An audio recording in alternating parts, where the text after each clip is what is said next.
Silent Hill F just came out a few weeks ago, and like I did for the Silent Hill 2 remake last year, I caved in and got the very expensive pre-order that came with the privilege of early access. I can't say I have a very positive opinion on the game. It's alright, but as of right now, I'm close to finishing my first playthrough. I don't dig the more combat heavy focus. It feels like a Silent Souls kind of thing, but I might need to go through it again to form a firmer opinion. Despite the fact that it has a few segments I honestly dread replaying. I'd rather keep playing Gem Defender, honestly. Welcome to Gem Defender. But apart from that, I have to marvel at just how quick Silent Hill had a resurgence, which is probably only going to keep going up. They're glowing up the games for the new generation close to how Resident Evil did and are still doing. It seems like it was only yesterday when I got into the games. It was 2020, I emulated the first three and fell in love. Then went to see what they did after just to find out Konami was neck deep in the pachinko industry. Truly dark times. So to corroborate my cred, I've been a fan of the franchise since I first played them in 2020 like I just said, and this is a really special franchise to me. So much so that I have this. This is my precious. But let's actually start.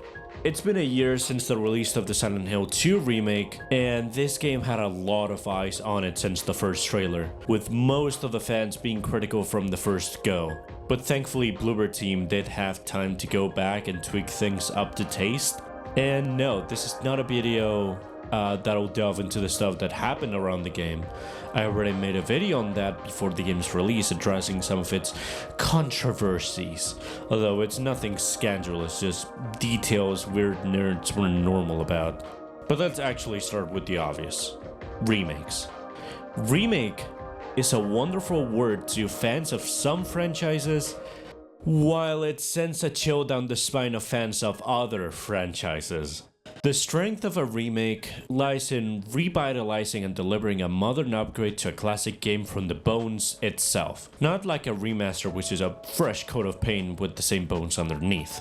Of course, that's only possible when the team that undertakes such a project isn't doing it as a quick nostalgia-baiting paycheck, but when they are actual fans of the product and can have a wise judgment on both what makes the game stand out, the important story moments, the iconic scenes, the things to keep basically, and what to polish and upgrade. For example, speaking of Silent Hill 2 Remake, most people were not pleased with the control scheme being closer to a third-person type of game / RA clone, but like, where in the 2020s? The controls for modern games have basically homogenized into what most games use nowadays.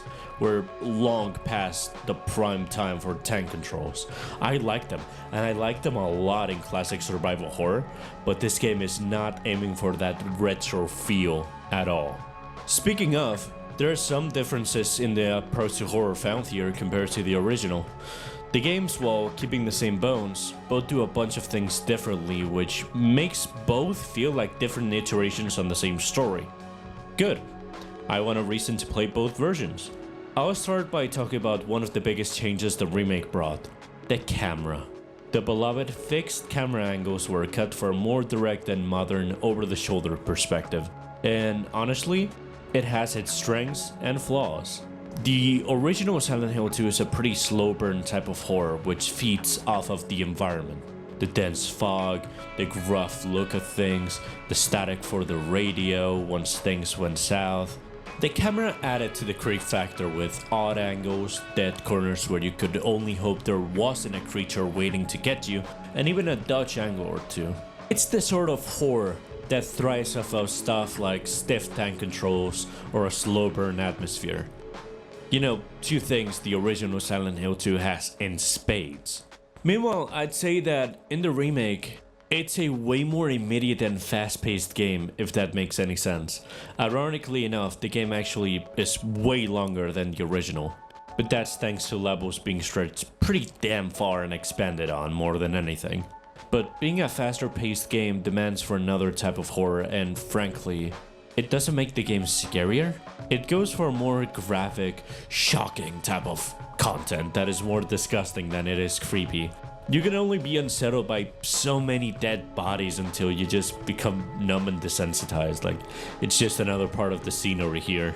The combat is faster paced, the camera and controls are adjusted to a more modern, quicker gameplay loop, and to the dismay of the purist, it's a responsive combat system. There are little details that still give that helpless feeling of James is just an ordinary guy, like how when you first hold a gun, he will accidentally pull the trigger. But for the most part, it's just a combat system without nuance. They changed a lot in the remake, but they do keep the key moments, which is an alright compromise to me. It means I can like both versions for different reasons. For example, after getting the key to the Woodside apartments, there's this very over-the-top Foxstorm thing that's just kind of ridiculous and almost silly, considering how low-key the game otherwise is, but inside the apartments they do keep that moment of Pyramid Head behind the bars, which is very cool and one of the things I really liked from the original. One thing I'm really glad they didn't do here is use the infamous yellow tape some modern games are using to keep the pacing. Maybe I'm just old-fashioned, but when I was playing Resident Evil 4 Remake earlier in the year, I just kept seeing it every 10 steps, and that's not how I like my horror at all. I don't like to be led by the hand. In the old PS2 horror titles I've begun playing through lately, part of the horror for me is being helplessly lost in a creepy place. A place you know is dangerous. Getting soaked in that atmosphere really helps with immersion despite the graphics not being the best. The feeling of running around aimlessly like a headless chicken just adds to the experience. But that's my hipster take. I guess I'll finish by saying that yes, the game still holds up a year later and it's fun. It's not better than the original, but it's not trying to be.